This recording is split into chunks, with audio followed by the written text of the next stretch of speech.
Snipers have been nerfed a lot within Battlebit, the biggest being no longer always getting a one-hit kill for headshots. Additionally, this class has a bad rep of sitting 500 meters away, contributing little value to winning the game.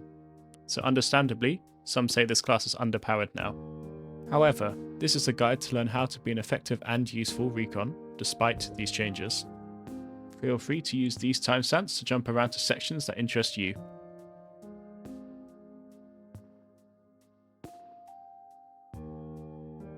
Let's begin with the sniper rifle's strengths and weaknesses. Sniper rifles have the fastest time to kill in the game, except against Exa helmets as of the current patch. They also have perfect accuracy and high velocity. However, being bolt-action rifles, they can only shoot once before manually rechambering, and assault rifles and DMRs can accurately kill you at most ranges. Additionally, it is difficult to use in fast-moving situations, as shown on the screen. This makes the sniper a niche, specialist tool, which is very powerful in some situations and weak in others, unlike an assault rifle that is a good all-rounder.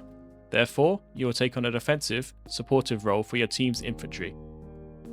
Let's discuss how to do that. Here, let's look at the situation of this game. My team are here. They are mostly looking towards C, and there are deaths, so it is fair to assume the bulk of the enemy force is located here.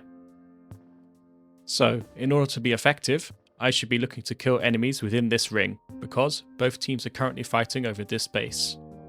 This will show the ideal situation for a supporting sniper. Since the sniper is good situationally, you need to play to maximize the time that you spend in favoured situations. The first thing to always do is seek out a form of cover. Second, consider if there is any elevation that you can use to improve your view. Look at my before and after view of this park.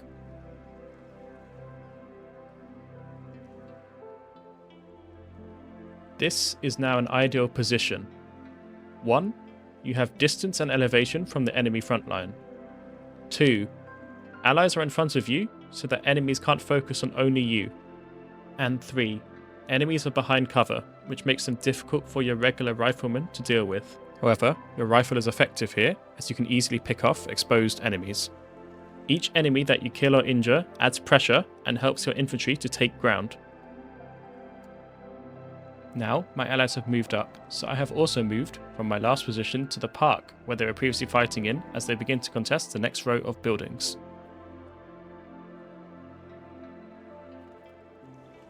When you kill difficult enemies that are peeking out of cover, each kill is helping your team to push up and gain ground, as enemies can't sit behind cover and peek. This is a second example of applying these rules. Note how elevation is good but optional. However, a sniper without cover is going to die fast. Friendlies are in green and the enemy are pushing towards us from the red. Notice how almost none of these enemies are firing back. They're occupied by the infantry nearer to them.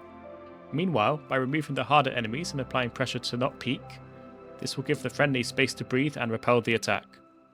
Your pressure can be applied even without headshots. If you land a body shot, the enemy has to use a bandage, effectively removing them from the fight for 5 seconds.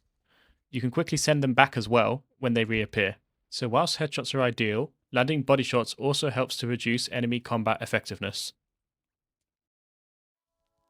Snipers have changed a lot, and they will likely change more, so I will explain which one to pick based on stats instead of telling you to use one particular option. There are a lot of stats in Battlebit that make weapons feel unique, but snipers only really care about 3 of these. The most important stat is damage. If you're able to get enough to one-shot an Exa helm wearer, that's likely the best option for sniping. However, currently none of the rifles can do this, and there's very little difference between the damage values in the current patch. That leaves us only 2 stats to distinguish rifles: bolt action speed and velocity. I rank bolt action higher than velocity as I tend to play a more aggressive, objective focused game, but it's valid to prioritize velocity if you're more passive. Outside of these primary stats, aim down sight is useful against other snipers, sound spread and muzzle flash reduce ways in which you give away your location, and accuracy is important, but right now every sniper has 100, so just be aware not to equip anything that reduces that. Currently, I use the L96. I use an 8x scope, but this is personal preference. However, you should avoid switching scopes and weapons, because you want to build muscle memory with how your loadout will shoot over various distances.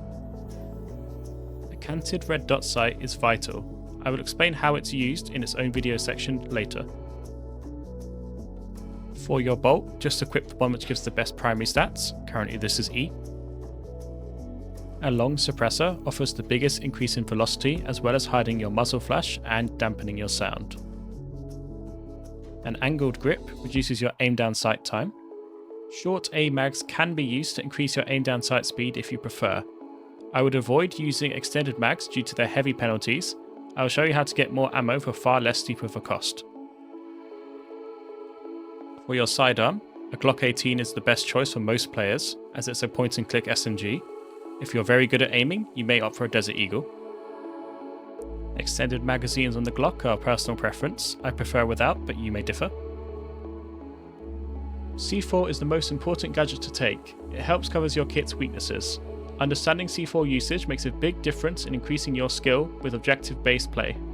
It will be getting its own section later. The grappling hook allows you to position better for getting on top of buildings with the rope, and grenades don't matter too much, but I prefer to use frags. For helmet, you'd want to use a universal helmet. This is because you don't stand out as much as a sniper, which may deprioritize you for other snipers. Changing your chest armor will give you ammo at a far less steep cost than using the extended mags. Use normal armor, but when you reach rank 150, you will unlock ranger armor, which is similar to normal, but you lose some protection in exchange for even more ammo capacity. C4 is by far the best gadget in the game for every class. It works against infantry, vehicles, and it allows you to open walls to snipe out of. Recon is good with C4 due to wanting to position high up and out of the way. This means you'll consistently hear approaching vehicle engines before they're even aware of you, allowing you to plan an ambush or an escape route. In general, it's worth risking your life in order to try and destroy a vehicle. It will allow your team to fight much better if you succeed. As a recon, C4's best use is helping to survive CQC. Using C4 up close is vital for survival, especially if you miss your Glock shots or you need it reloaded.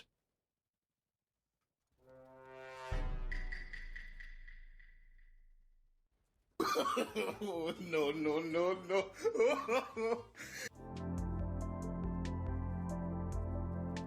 Letting enemies push you is an easy way to get rid of them without risking a direct fight. Here, my Glock is mid-reload and someone's jumping off a roof, so I'm running into a building, defensively. I have intentionally run down the wall to widen the angle to give me enough time to bring out C4. And he does rush, and he goes straight into my C4. However, the wall's now exposed, so I had to fall back again. And in this case, the defensive positioning works because there's someone I didn't even know was there. I managed to fall behind the wall, C4 him, and pistol him, and C4 him again to kill him. And now you'll see great use of C4 by the enemy team to finish me off here. But if they didn't open this wall, I could have fallen back to the stairs again and worked the stairs. So using C4 defensively in close quarters is a great way to survive as recon. My goal isn't to fight them directly, it's just to cheese them with C4 around corners. Because you don't need to aim down sight with C4, you're very mobile and you can get some nice outplays like this example here. In summary, C4 gives you an indirect way to kill enemies in close quarters without having to risk yourself as the worst class at close quarters in the game. I'm sure many of you are wondering why I recommend to use a canted red dot sight, and the reason isn't going to be close quarters combat. I prefer using the C4 and pistol for that purpose. Firstly, it massively increases situational awareness, especially when there's times where you could be shot from multiple locations, such as this clip. Compare my visibility of potential threats here with both optics. When I'm zoomed in, the only thing I can see is the person I'm shooting at, and I have no awareness if anybody pops their head out across the street. Whilst I'm aiming with a red dot, I have visibility of the entire building and can easily scope in to see new targets. You may also wonder, why don't I just unscope in these situations? And the reason is you can toggle between your red dot and other scope much faster than you can when you begin to aim down sight. Look at how quick I can switch between the bottom of the building, top of the building, and back to the bottom of the building again.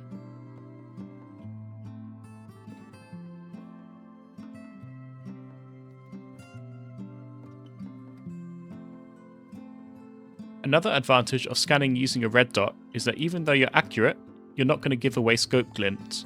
By only switching to high zoom when you're ready to take a shot, you can avoid giving away your position with glint, especially to other snipers. Here's a montage of me using red dot very effectively to pick out targets when they're crossing this street here. I'm using my red dot to scan the street, and I only switch to high zoom when I see movement. Thanks to red dot, you can very quickly react to unexpected people like this person who popped up here.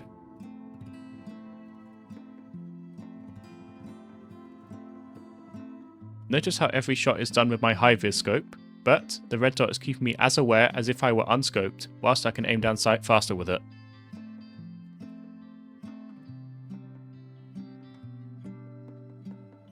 And I don't choose to use the red dot when enemies get close, I use the pistol and C4 instead.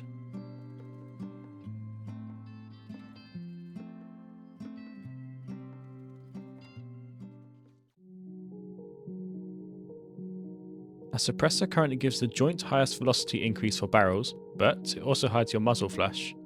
In this still image, it's quite hard to locate an enemy sniper. But if I pause it again a moment later, now it's easy for me to see him.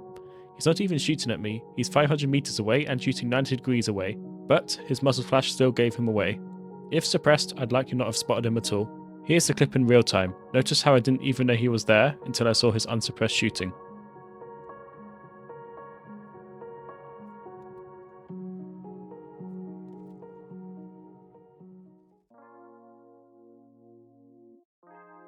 A lot of snipers spend their whole game fighting other snipers at long ranges, but I only do this if they are in a relevant position or preventing you from sniping in an ideal position. Keep in mind, a lot of enemy snipers that are playing far out can be easily ignored by standing away from their line of sight of you. You can even build your own cover to break their vision of you. This enemy sniper is on the far side of the map, and I simply use this cover to ignore him, as both teams are near to me. Now obviously, you can't always ignore them. The most important tip is to keep moving at all times. The only time you should be still is if you're ready to shoot. Here, I shoot first and immediately move right. I'm still for the smallest amount of time possible to fire my second shot, and then I'm moving left, and his return shot missed me because I changed direction. A key to winning a sniper duel is to understand what I have termed priority, and punishing opponents who do not respect it or do not use their own windows. Assuming that you have the fastest bolt speed, you get small moments in a duel to stand still and attempt to headshot the other sniper, but if you miss, the opponent has the same window to kill you. This means who has priority in the duel can rapidly change. This sniper gets the first shot of the duel and narrowly misses. He uses his cover very well and I'm unable to get a clean shot back. He lands a body shot against me for free. At this point of this duel, he's clearly winning. He has a body shot, meaning all he has to do is land a second body shot, and I will die. Whereas I have to land a headshot in order to win this. And he's broken line of sight, meaning I can't return fire. However, he appears to step out of cover again before he's had enough time to rechamber his rifle. So, I stop moving and line up a shot, giving me the scope's ability to line up an easy headshot and win. What he should have done is gone prone, rechambered his rifle, and then when he peeked I would have to take cover, as all he'd have to do is body shot me to win. And lastly, notice that the second I shoot I'm back in cover, just in case I've missed. I don't want him to body shot me, as I still need to manage myself here. Next, let's watch this duel and understand why pressure is important. I fire first and body shot. He returns fire very shortly after and gets a body shot too. Because I've shot first and I'm using a sniper with the fastest rate of fire, I know I'll be able to shoot first again, so I stay scoped in. He correctly takes evasive action and dodges the second shot. Now, the priority of this fight is completely with him, because I've just missed my shot and I'm body shotted myself. The second he starts to aim, I would have to respect that and take cover. However, he does not understand that he can seize control of this fight and keeps evading, allowing me to get a third shot in the air before he's even fired his second, and this one wins me the fight. If he played bolder and seized priority, he would have forced me into cover, meaning he'd likely win this fight, because his scope would be pre-aiming at my cover when I were to step out, if I were to re-peek it again. To show what the last opponent should have done, here's a fight where I lose the first exchange, and should have lost the fight entirely. However, the opponent takes cover and I'm able to easily get a headshot off as a result. The opponent shoots first and body shots me, whilst my first shot is slower and it misses.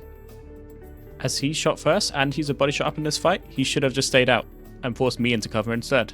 I'm body shot, he's on full health, I have to headshot him to win this, And right now I've got a 50% chance of guessing which side of this cover he comes from, and it's a free kill, and I guess right. So whenever you lose a sniper fight, try and think if you should have been peeking at that time or should you have respected the opponent and taken cover. Did you shoot first? Were they tagged? Etc. Defensive play is a core principle of playing Recon at all times. Using every weapon you have requires use of cover, due to their frequent reloads or C4's indirect damage approach. It's inevitable that your sniper nest will get invaded, so using defensive play allows you to win against better weapons surprisingly often, even when you're armed with only your Glock and C4. Despite being outgunned, you have these advantages. 1. You often have the high ground, which as we know from Obi-Wan can be a very powerful advantage. 2. You will have cover and fallback options, which you can use if overrun, such as this example, whereas they have to run out of cover to attack. And 3. You know their angle of approach, whereas they will not know your exact position. In this clip, proper use of cover and fallback has allowed me to inflict heavy losses on the units entering my building. My last C4 gets shot in midair, which kills one more invader and myself. It saves his teammate due to friendly fire rules.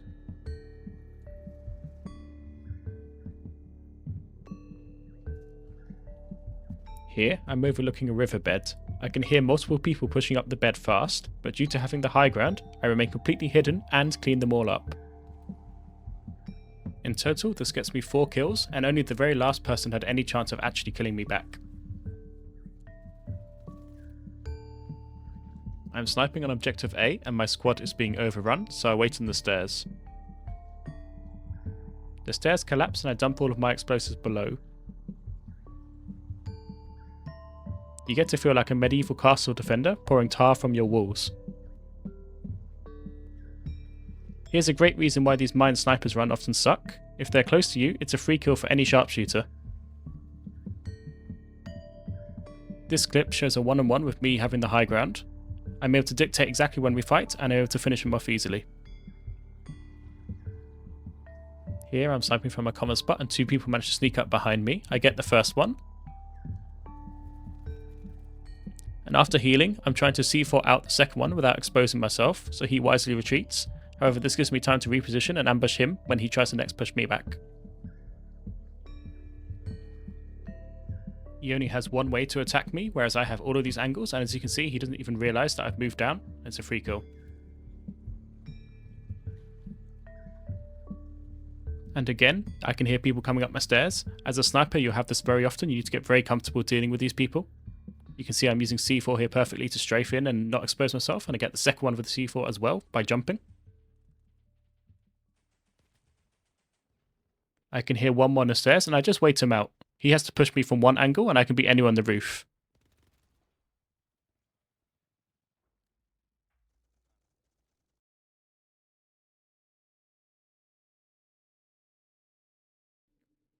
You can build cover via the ping menu. This is useful to block lines of sight onto you and improve your sniper nest. One trick is to place the start of the solid sandbag and then on top of it, build a sandbag with sight holes, because the sight holes will then be at head height, meaning you don't need to crouch to shoot out of them.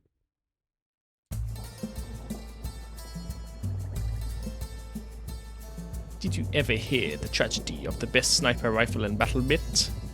I thought not. It's not a story the Recons would tell you. After a while of playing Recon, you may die a few times to some godlike RPG shots and start to travel down a pathway some consider unnatural. You become a player that craves it all, an assault rifle for close range, and an accurate secondary weapon that can one-hit kill at any range. I hear you ask, is it possible to learn this power? Not from the Recon class. If you consider the main downside of the sniper class is that it relies on their pistol and C4 for close quarters combat, the ability to have both an assault rifle as well as a long range sniper is actually very strong and worth a serious breakdown. Obviously, the primary use of the RPG is destroy vehicles. However, in Battlebit, it's a viable meme sniper that you can counter-snipe snipers with as well. This clip shows me using the RPG much like a sniper. I saw enemies that are too hard to kill with my regular M4 on the bridge, so I pathed to cover, and then I popped out to shoot and going back into cover to reload. As you can see, with a little practice, you can actually start picking up very consistent snipes with it, and none of these shots are that easy. An estimator has 3 times the bullet drop of the L96 sniper, so you will have to aim much higher than you used to with the Recon class. And only having 6 shots with the default loadout means that it will serve a secondary purpose, as you can run out of ammo fast. But the upside of having the assault rifle is incredibly good, especially for maps with less clear front lines between the two teams. Here, you can see me clearing this room with my M4 before laying down some RPG snipes.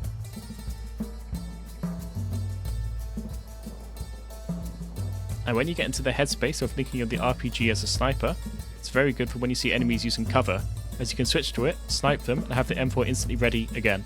Because it's an explosive, you can also just destroy the cover and still kill them, such as this sniper hiding in the top floor of this building. And it is possible to counter snipe with it, like you can see in this clip here. Just shoot at the scope glints.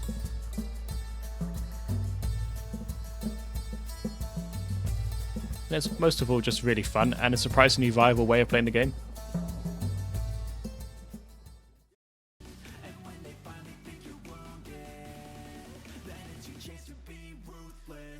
Sniping is by far the most satisfying, skillful way to play this game.